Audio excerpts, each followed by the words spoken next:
Tips untuk kumpul RM30,000 dalam masa 2 tahun. Ramai yang cuba untuk simpan sebanyak ini tetapi gagal kerana duit anda mudah bocor. Jadi solusinya yang paling mudah adalah tukarkan kaedah simpanan dalam bentuk emas. Untuk bermula, anda perlu daftar akaun bersama Public Gold tanpa sebarang charge.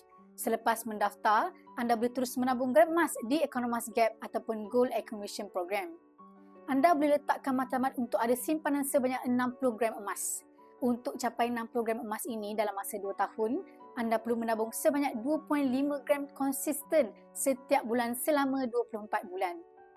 Dengan kenaikan harga emas secara purata 10% setahun, nilai 60 gram emas anda akan bernilai lebih dari RM30,000 dalam masa 2 tahun.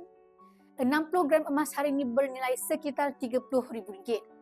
Dengan RM30,000, anda boleh berkahwin tanpa hutang, anda boleh jadikan ia sebagai deposit rumah anda atau anda boleh saja teruskan tabungan untuk tambah dana persaraan.